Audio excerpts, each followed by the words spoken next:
ಇತ್ತೀಚಿನ ಸಂಚಿಕೆಗಳನ್ನು ಜಾಹೀರಾತಿನ ಕಿರಿಕಿರಿ ಇಲ್ಲದೆ ನೋಡಿ.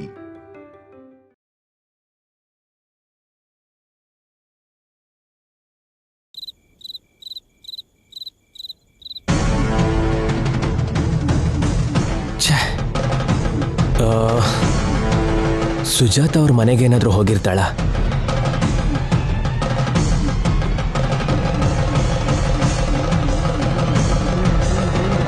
ಸೌಮ್ಯ, ಹೋಮ್ವರ್ಕ್ ಆದ್ರೆ ಹೇಳು, ಊಟಕ್ಕೆ ಬಡಿಸ್ತೀನಿ. 5 minutes ಅಮ್ಮ. ಏಯ್, ನಿನ್ ಹೋಮ್ವರ್ಕ್ ನೀನ್ ಮಾಡ್ಕೋ.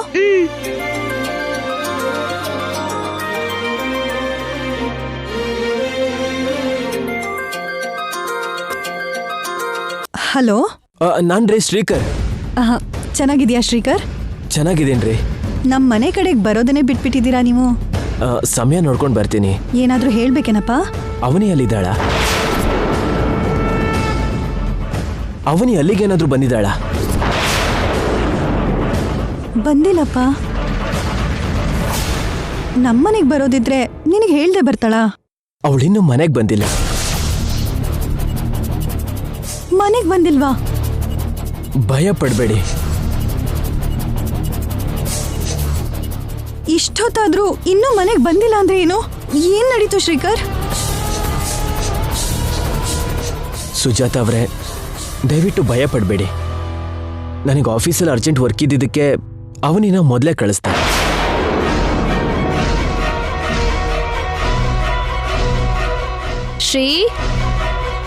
ಶ್ರೀಕರ್, ತುಂಬಾ ಹೊತ್ತಿಂದ ಫೋನ್ ಟ್ರೈ ಮಾಡ್ತಿದ್ರೆ ಸ್ವಿಚ್ ಆಫ್ ಅಂತ ಬರ್ತಿದೆ.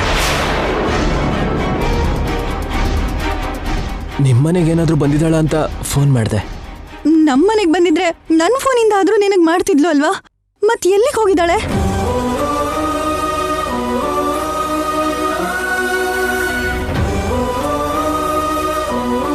ಹೀಗೆಲ್ಲ ಕತ್ಲಾದ್ಮೇಲೆ ಹೆಣ್ಮಕ್ಳು ತಡವಾಗಿ ಮನೆಗೆ ಬಂದ್ರೆ ಕಾಯ್ತಿರೋರಿಗೆ ಎಷ್ಟು ಭಯ ಆಗುತ್ತೆ. ಕಾಲ ಅಷ್ಟು ಕೆಟ್ಟು ಹೋಗಿದೆ ಇವಾಗ. ಶ್ರೀಕರ್, ಒಂದ್ ಮಾತು ಹೇಳಿ. ಹೀಗೆ ಕೇಳ್ತಿದ್ದೀನಿ ಅಂತ ಏನು ಅನ್ಕೋಬೇಡ. ಪರವಾಗಿಲ್ಲ, ಕೇಳಿ. ನನ್ನ ತಂಗಿ ದೊಡ್ಡ ಮನೆ ಸೊಸೆ ಆಗಿದ್ದಾಳೆ ಅಂತ ನಾನು ತುಂಬಾ ಖುಷಿಯಾಗಿದ್ದೀನಿ. ಆದ್ರೆ ಆ ಮನೇಲಿ ಅವಳು ಸಂತೋಷವಾಗಿದ್ದಾಳೋ ಇಲ್ವೋ ಅಂತ ಎಲ್ಲೋ ಚಿಕ್ಕ ಅನುಮಾನ ಬರ್ತಾ ಇದೆ.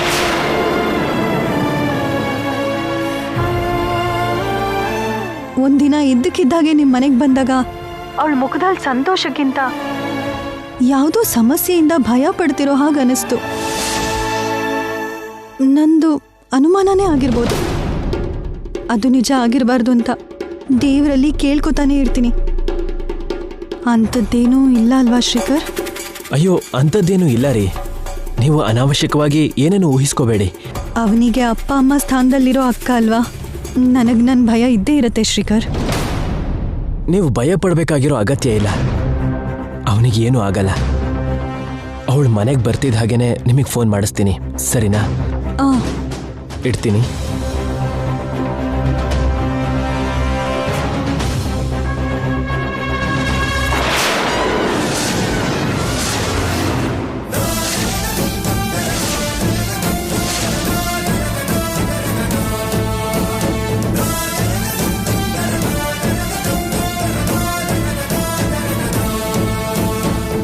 ಯಾರ ಹತ್ರ ಮಾತಾಡ್ತಿದ್ಯಾ?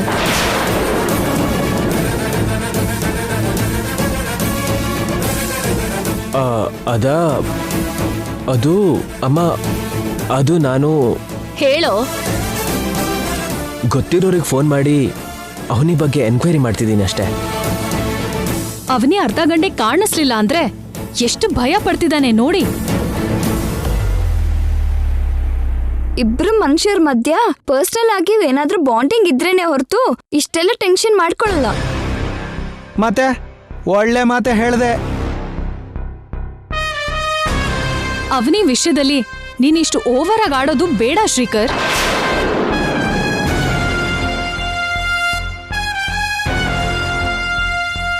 ಅವನಿಗೆ ಯಾವುದೇ ಅಪಾಯ ಎದುರಾಗ್ದೇನೆ ಬೇಗ ಮನೆಗೆ ಸೇರೋ ಹಾಗೆ ಮಾಡು ಸ್ವಾಮಿ. ನಿಮ್ ಹೆಂಡತಿ ಬೇಗ ಹೋಗೋಣ ಅಂತ ಗಲಾಟೆ ಮಾಡ್ತಿದ್ದಾಳಾ? ಸಡನ್ ಆಗಿಂತ ಅಟ್ಮಾಸ್ಫಿಯರ್ಗೆ ಬಂದವರಿಗೆ ಹಾಗೆ ಇರುತ್ತೆ ಅಲ್ವಾ?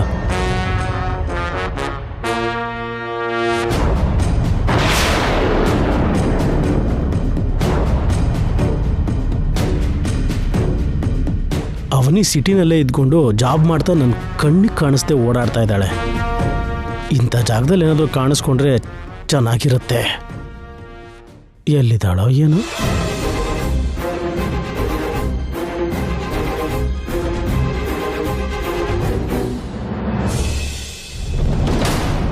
ಹೇ ಏನಪ್ಪ?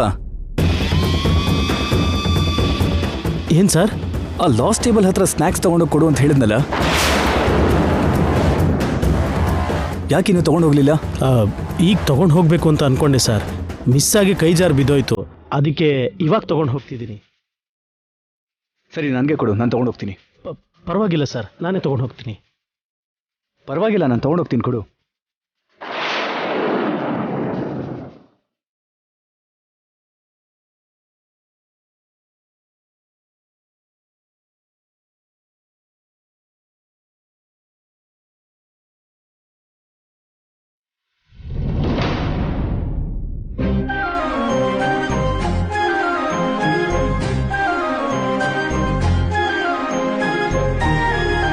ಸ್ನ್ಯಾಕ್ಸ್ ತಗೋ ಅವನಿ.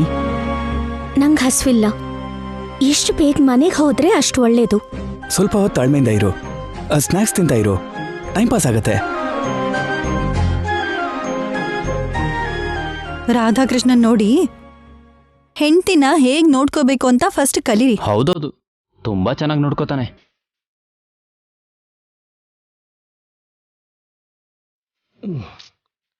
ನಾಲ್ಗೆಲ್ಲ ಒಣಗೋಗ್ತಾ ಇದೆಯಪ್ಪ. ಫಂಕ್ಷನ್ ಆಗೋವರೆಗೂ ಕುಡಿದೇ ಇರೋದಕ್ಕಾಗಲ್ಲ.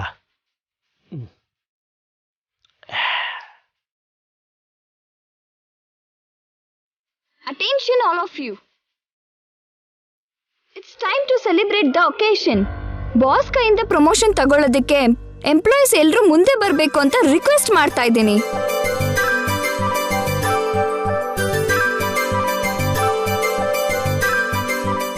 ಅವನಿ, ನಾವು ಕೂಡ ಹೋಗೋಣ ಬಾ. ನಾನ್ ಯಾಕೆ? ಜಸ್ಟ್ ಕ್ಯಾಶುಯಲ್ ಆಗಿ. ನಾನ್ ಬರಲ್ಲ, ನೀವ್ ಹೋಗಿ. ಏನ್ ಪರವಾಗಿಲ್ಲ ಅವನಿ, ಬಾ. ಬಿಡಿ, ನಡೀರಿ.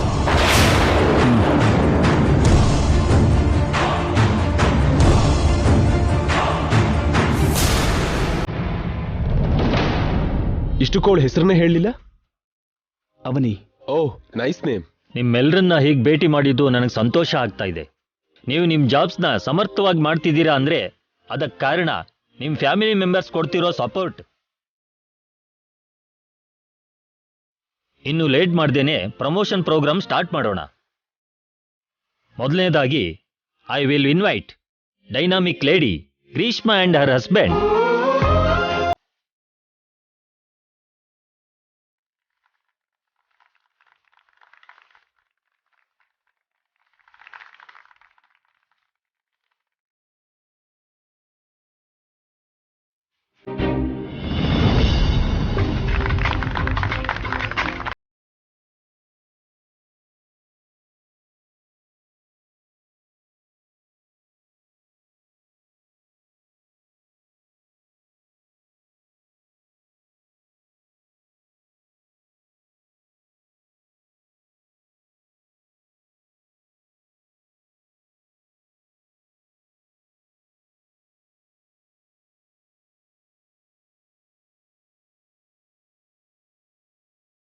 ಅವನಿ,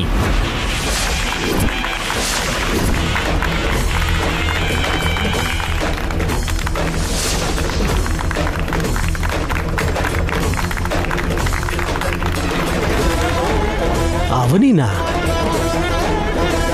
ರಾಧಾಕೃಷ್ಣ, ನಿನ್ ವೈಫನ್ ಕರ್ಕೊಂಡು ಬೇಗ ಬಾರಪ್ಪ. ಅವನಿಯವ್ರೆ, ನಿಮ್ ಹಸ್ಬೆಂಡ್ ಜೊತೆ ಹೋಗಿ ಅವಾರ್ಡ್ ತಗೊಳ್ಳಿ. ನೋಡಿ, ನಾನು ಇದ್ರ ಬಗ್ಗೆ ಆಮೇಲೆ ಮಾತಾಡೋಣ. ಮೊದಲು ನೀನ್ ಬಾ, ಇಲ್ಲಾಂದ್ರೆ ಪ್ರಮೋಷನ್ ಕೈ ತಪ್ಪುತ್ತೆ. ನೀವೇನ್ ಹೇಳ್ತಿದ್ದೀರಾ? ಪ್ಲೀಸ್, ಇನ್ನೇನು ಮಾತಾಡಬೇಡ. ಅವನಿಯವ್ರೆ, ಹೋಗ್ರಿ, ಎದ್ದೇಳಿ. ಏನ್ ಯೋಚನೆ ಮಾಡ್ತಿದ್ದೀರಾ? ನಿಮ್ಮನ್ನೇ ಕರೀತಾ ಇದ್ದಾರೆ. ಹೋಗಿ ಹೋಗಿ ಮೊದಲು. ನಡಿ ಅವನಿ.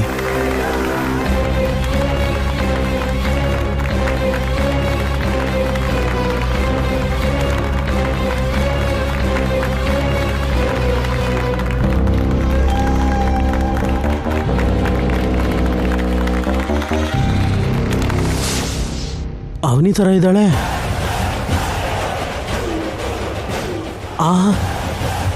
ಅವನಿನೇ. ಬಾ ಮಾವನಿ, ಯಾಕಷ್ಟು ಸಂಕೋಚ ಪಡ್ತಿದ್ಯಾ? ಇಂಥ ಫಂಕ್ಷನಿಗೆ ಬರಲ್ಲ ಅಂತ ನಿನ್ನ ಹಸ್ಬೆಂಡ್ ಮೊದಲೇ ಹೇಳಿದ್ರಮ್ಮ.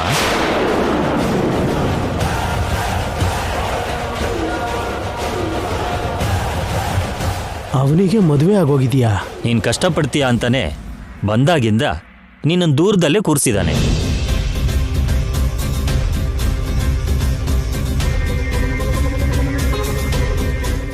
ಸರ್, ನಾನು ನೀನೇನು ಹೇಳಬೇಕಾಗಿಲ್ಲಮ್ಮ. ಇಂಥ ಅಟ್ಮಾಸ್ಫಿಯರ್ ಅಭ್ಯಾಸ ಇಲ್ದಿದ್ರೆ ಶೈ ಫೀಲಿಂಗ್ ಆಗತ್ತೆ. ನಿಮ್ಮ ಜೋಡಿ ಮಾತ್ರ ಅದ್ಭುತವಾಗಿದೆ. ನನ್ನ ಆದ್ಮಿ ಒಳ್ಳೆ ಸೌಂಡ್ ಪಾರ್ಟಿನೇ ಮದುವೆ ಮಾಡ್ಕೊಂಡಿದ್ದಾಳೆ. ನಿನ್ನ ಗಂಡನ್ನ ಅಸಿಸ್ಟೆಂಟ್ ಮ್ಯಾನೇಜರ್ ಆಗಿ ಪ್ರಮೋಷನ್ ಮಾಡ್ತಿದ್ದೀನಿ. ಕಂಗ್ರ್ಯಾಚುಲೇಷನ್ಸ್.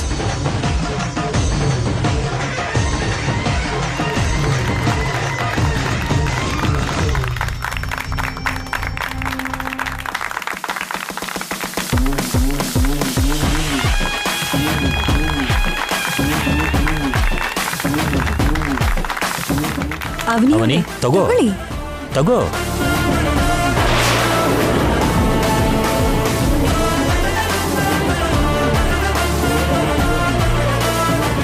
Thank you sir. ಇವತ್ತು ನನ್ನ ಕನಸು ನೆರವೇರ್ತು. ನಿನ್ನಲ್ಲಿ ಕಾಣ್ತಿರೋ ಖುಷಿ ನಿನ್ನ ಹೆಂಡತಿಯಲ್ಲಿ ಕಾಣ್ತಿಲ್ವಲ್ಲ? Any problem? Nothing sir. ಅವಳು ಸ್ವಲ್ಪ ಶಾಕಲ್ಲಿದ್ದಾಳೆ ಅಷ್ಟೇ. ಇವತ್ತು ನನಗೆ ವರ್ಕೌಟ್ ಆಗೋದು ಏನಾದರೂ ನಡಿಬೇಕು ಅಂತ ಆ ದೇವ್ರನ್ನ ಕೇಳ್ಕೊಂಡೆ. ಒಂದೇ ಸರಿ ನನ್ನ ನಾದ್ನಿನೇ ತೋರಿಸ್ಬಿಟ್ಟ. ಈ ಅವಕಾಶನ ಬಿಡಬಾರ್ದು. Anyway, congratulations. Thank you sir.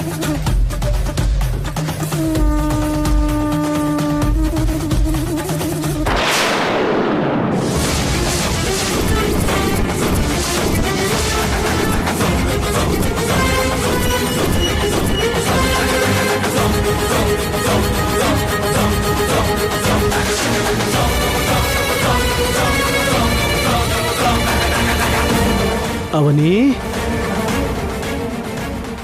ನೀನ್ ಹೀಗೆ ಎದುರಿಗೆ ಸಿಗ್ತೀಯ ಅಂತ ಅನ್ಕೊಂಡಿರ್ಲಿಲ್ಲ. ಯಾರಿದು ಅವನಿ? ನಾನು ಹೇಳ್ತೀನಿ. ನಾನು ಅವನಿಗೆ ಸ್ವಂತ ಭಾವ. ಬಂದಿರೋ ಗಂಡಸರು ಹೆಂಗಸರು ಎಲ್ಲರೂ ಹುಷಾರ ಕೇಳಿಸ್ಕೊಳ್ಳಿ. ನನ್ನ ನಾದ್ನಿನ ನನ್ನ ಚಿಕ್ಕಂದಿನಿಂದ ಕಾಜಿನ ಗೊಂಬೆ ಹಾಗೆ ಜಾಗ್ರತೆಯಿಂದ ಬೆಳೆಸಿ ದೊಡ್ಡೋಳನ್ ಮಾಡಿದ್ರೆ ನನಗೆ ಮೋಸ ಮಾಡಿ ಮನೆಯಿಂದ ಓಡೋದ್ಲು.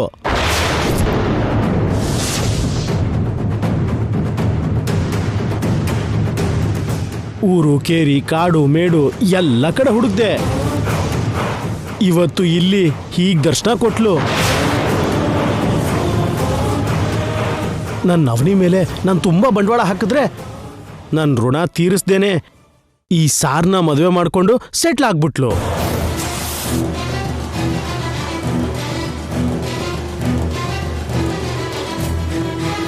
ನನಗೆ 10 ಲಕ್ಷ ಕೊಟ್ಟು ನನ್ನ ನಾದ್ನಿನ ನೀನು ಕರ್ಕೊಂಡು ಹೋಗು.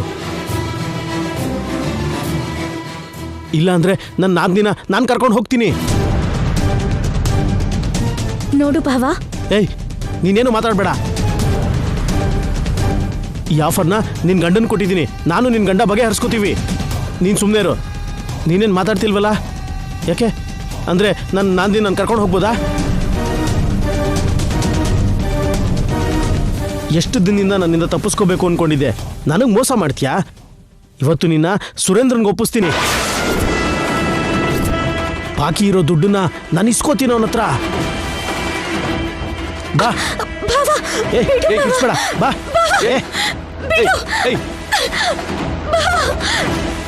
ನಿಮ್ ವೈಫ್ನ ಹಾಗೆ ಹೇಳ್ಕೊಂಡು ಹೋಗ್ತಾ ಇದ್ರೆ ಸಿನಿಮಾ ತರ ನೋಡ್ತಿದ್ದೀರಲ್ಲ. ಮೊದ್ಲು ಹೋಗಿ ರಾಧಾ. ಹಲೋ. ಹೇ ಮಿಸ್ಟರ್. ಏಯ್, ಬಾ.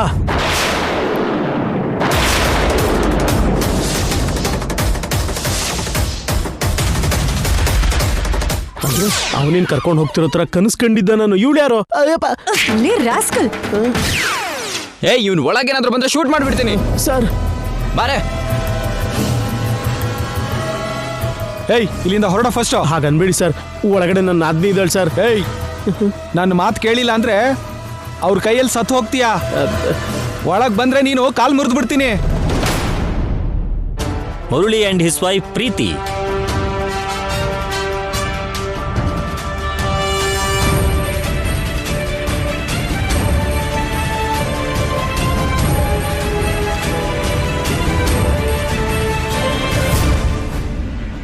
ಅವನಿ,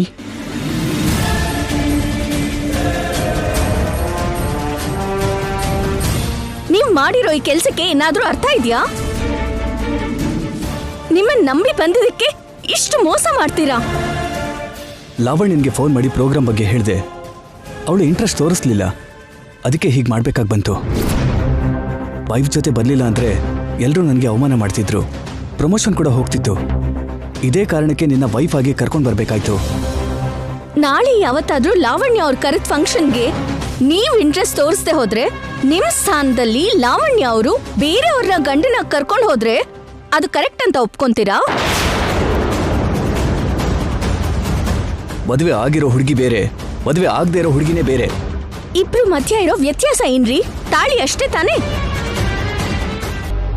ಅತಿಥಿಯಾಗಿ ನಿಮ್ ಮನೇಲಿ ಇದೀನಿ ಅಂತ ಆಟದ ಬೊಂಬೆ ಆಗ್ಬಿಟ್ಟಿದೀನಾ? ಅಷ್ಟು ಜನರ ಮುಂದೆ ನನ್ನನ್ನು ಹಾಕ್ ಪರಿಚಯ ಮಾಡಿದೀರಾ. ನಾಳೆ ಅದೇ ಜನ ನನ್ ಎದುರಿಗೆ ಬಂದ್ರೆ ನನ್ ಪರಿಸ್ಥಿತಿ ಏನು? ಇದೆಲ್ಲ ಯೋಚನೆನೂ ಮಾಡ್ದೆ ಆಫ್ಟರ್ ಆಲ್ ಒಂದ್ ಪ್ರಮೋಷನ್ಗೋಸ್ಕರ ನನ್ನೇ ಬಲಿ ಕೊಡ್ತೀರಾ? ನಾನೇನೋ ಕೊಲೆನೋ ಅಪರಾಧನೋ ಮಾಡಿರೋ ಹಾಗೆ ನನಗೀಗ ಬೈಬೇಡ. ನೀನ್ ನನ್ನ ತಮ್ಮನ ಹೆಂಡ್ತಿನೋ ಅಥವಾ ಮತ್ತೊಬ್ಬರ ಹೆಂಡ್ತಿನೋ ಆಗಿದ್ರೆ ನಾನು ಹಾಗೆ ಮಾಡೋದು ತಪ್ಪು. ನೀನು ಮತ್ತೊಬ್ಬರ ಹೆಂಡ್ತಿ ಆಗದೆ ಇದ್ದಾಗ ನಾನು ಮಾಡಿದ್ರಲ್ಲಿ ತಪ್ಪೇನಿಲ್ಲ. ಇದಕ್ಕೆಲ್ಲ ನೀನು ಬೇಜಾರು ಮಾಡ್ಕೋಬೇಡ. ಒಂದಿನ ನನ್ನ ಪರ್ಮಿಷನ್ ಇಲ್ದೇನೆ ನನ್ನ ದುಡ್ಡು 10,000ನ ನಿನ್ನ ಅಗತ್ಯಕ್ಕೆ ಉಪಯೋಗಿಸ್ಕೊಂಡೆ. ಈಗ ನಾನು ಕೂಡ ನಿನ್ ಪರ್ಮಿಷನ್ ಇಲ್ದೇನೆ ನನ್ನ ಅಗತ್ಯಕ್ಕೆ ಉಪಯೋಗಿಸ್ಕೊಂಡೆ. ತಪ್ಪೇನಿಲ್ವಲ್ಲ? ಅಂದ್ರೆ ನಿಮ್ ದೃಷ್ಟಿಲಿ ಎಲ್ಲ ಅಗತ್ಯಗಳು ಒಂದೇನಾ? ನಿಮ್ ಸ್ವಾರ್ಥ ಒಂದ್ ಹೆಣ್ಣಿನ ಜೀವನಾನ ಹಾಳು ಮಾಡೋ ಹಾಗಾಗಿದೆ. ಆದ್ರೂ ಸರಿ, ನಿಮಗೆ ನಿಮ್ಮ ಅಗತ್ಯಗಳೇ ಮುಖ್ಯ ಅಷ್ಟೇ. ಈ ಕ್ಷಣ ಯಾರೇ ಆದ್ರೂ ಹೀಗೆ ಯೋಚನೆ ಮಾಡ್ತಾರೆ. ನೀನು ನನ್ನ ದುಡ್ಡನ್ನ ಉಪಯೋಗಿಸ್ಕೊಂಡಾಗ ನೀನು ಹಾಗೆ ಯೋಚಿಸ್ದೆ ಅಲ್ವಾ? ಹೆಣ್ಣಿನ ಜೀವನನೇ ಬೇರೆ, ದುಡ್ಡೇ ಬೇರೆ. ನಿನ್ನನ್ನ ನೀನ್ ಸಮರ್ಥಿಸ್ಕೊಳ್ಳೋದಕ್ಕೆ ಏನಾದ್ರೂ ಹೇಳ್ತೀಯ, ಅದರಲ್ಲಿ ನೀನ್ ತಪ್ಪಿಲ್ಲ ಅಂತ ವಾದಿಸ್ತೀಯ. ಬೆಲೆ ಇರುವಂತ ಕುಟುಂಬದಲ್ಲಿ ಲಕ್ಷಾಂತರ ಜನಕ್ಕೆ ಆದರ್ಶವಾಗಿರುವಂತ ಆ ವೇದವತಿ ಅಮ್ಮನವ್ರ ಹೊಟ್ಟೆನಲ್ಲಿ ಹುಟ್ಟಿದಿರ. ಇಷ್ಟು ನೀಚವಾಗಿ ಹೀಗೆ ಯೋಚನೆ ಮಾಡೋದಕ್ಕೆ ಸಾಧ್ಯ? ಹೆಣ್ಣು ಅಂದ್ರೆ ನಿಮ್ ದೃಷ್ಟಿನಲ್ಲಿ ಆಟದ ಬೊಂಬೆನಾ? ನೀವ್ ಮಾಡಿರೋ ಈ ಕೆಲ್ಸ ತುಂಬಾ ಚಿಕ್ಕ ವಿಷಯ ಅಂತ ಅಷ್ಟು ಸುಲಭವಾಗಿ ಮಾತಾಡ್ತಿದ್ದೀರಲ್ಲ. ಒಂದೊಂದ್ಸಲ ಅನ್ಕೊಳ್ದೇನೆ ಇಂಥದ್ದು ನಡೀತಾನೆ ಇರುತ್ತೆ. ಏನೋ ದೊಡ್ಡ ಅನ್ಯಾಯ ಆಗಿರೋ ಹಾಗೆ ಇದನ್ನ ದೊಡ್ಡ ಇಶ್ಯೂ ಮಾಡಬೇಡ. ನಡಿ ಹೋಗೋಣ.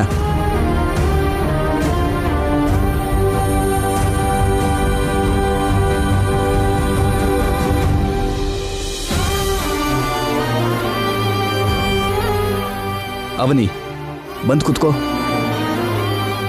ಅವನಿ, ನಿನಗೆ ಹೇಳಿದ್ದು, ಬಂದು ಕಾರಲ್ಲಿ ಕುತ್ಕೋ. ಈ ಟೈಮಲ್ಲಿ ಕ್ಯಾಬು ಮತ್ತೆ ಆಟೋ ಸಿಗಲ್ಲ. ಇಂಥ ಟೈಮಲ್ಲಿ ನಿನ್ನ ಹಠನ ತೋರಿಸ್ಬೇಡ. ಬಂದು ಕುತ್ಕೋ.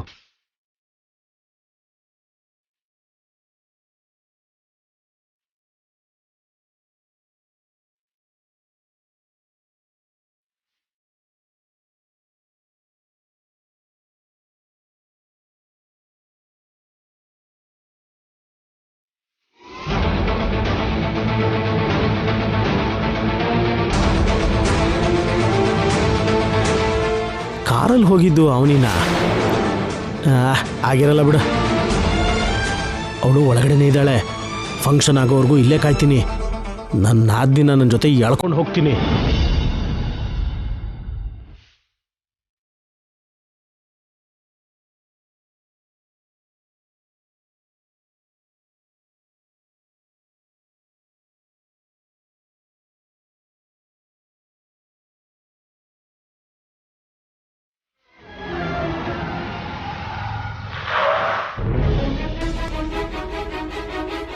ಅವನಿ ಇಲ್ಲೇ ಇಳಿ.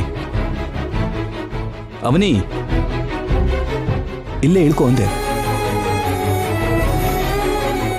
ನೀನ್ ನನ್ನ ಜೊತೆ ಕಾರಲ್ಲಿ ಬರೋದನ್ನ ಲಾವಣ್ಯ ನೋಡಿದ್ಲು ಅಂದ್ರೆ ಅನುಮಾನ ಪಡ್ತಾಳೆ, ದೊಡ್ಡ ಜಗಳನೇ ಮಾಡ್ತಾಳೆ, ಅವರಮ್ಮನ ಹತ್ರ ಹೇಳಿ ದೊಡ್ಡ ರಂಪ ಮಾಡ್ತಾಳೆ. ಅದಕ್ಕೆ ನೀನ್ ಇಲ್ಲೇ ಇಳಿದು ನಡ್ಕೊಂಡ್ ಬಾ, ಸರಿನಾ? ಇಳಿ. ಅವನಿ, ಅಲ್ಲಿ ನಡೆದಿದ್ದನ್ನೆಲ್ಲ ನೀನು ಮರ್ತು ಹೋಗು. ಇನ್ನೂ ಆಗದೆ ಇರೋ ಹಾಗಿರು. ನೀನು ಸ್ವಲ್ಪ ಬೇರೆ ಥರ ಮಾತಾಡಿದ್ರು ಮನೆಯವರೆಲ್ಲರೂ ಕಂಡು ಹಿಡಿದ್ಬಿಡ್ತಾರೆ. Be careful.